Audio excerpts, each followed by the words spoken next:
This is Session 7, Adding a Transition. There are three types of transitions: cuts, dissolves, and wipes. You create cuts during editing. This session shows you how to add dissolves. Chapter 9 discusses transitions in detail. Thematically, a cut represents a change in perspective. A dissolve represents a change in time or place. And a wipe breaks the existing story and takes you somewhere entirely different. When in doubt about whether to use a dissolve or a wipe, use a dissolve. And by the way, my favorite dissolve duration is 2/3 of a second. So let me show you how to apply the default video transition, which is a dissolve, using a keyboard shortcut applied to the selected edit point.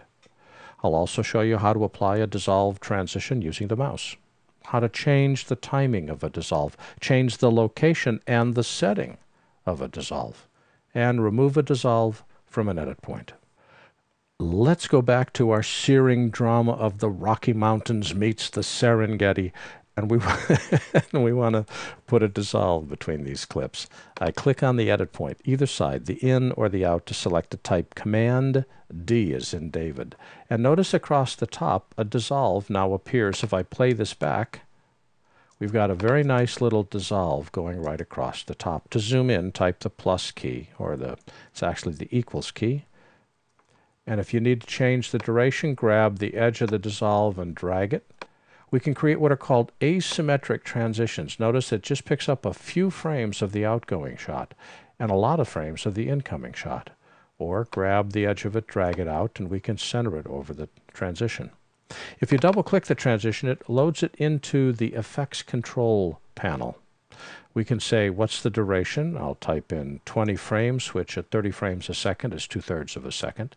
We can start the transition at the cut by clicking the Alignment Start at Cut pop-up, or end it at the cut. Notice it shifts down here. Center it at the cut. Create our own asymmetric transition.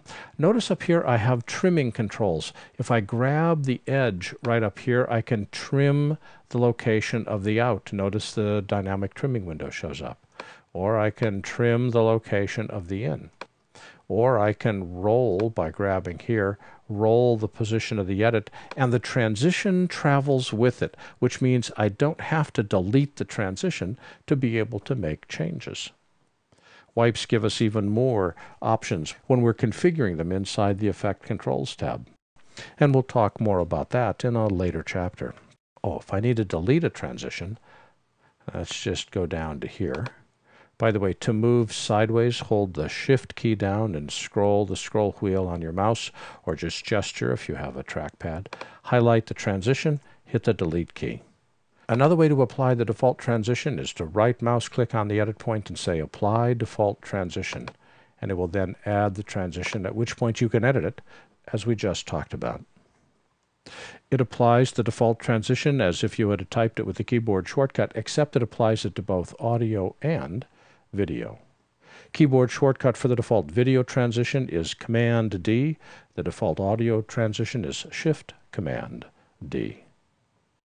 Only add transitions when your story is essentially complete. Otherwise, you waste time adding transitions to shots that you ultimately delete.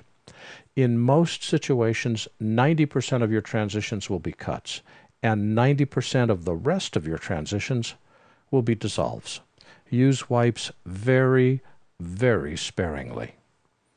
Thanks for watching.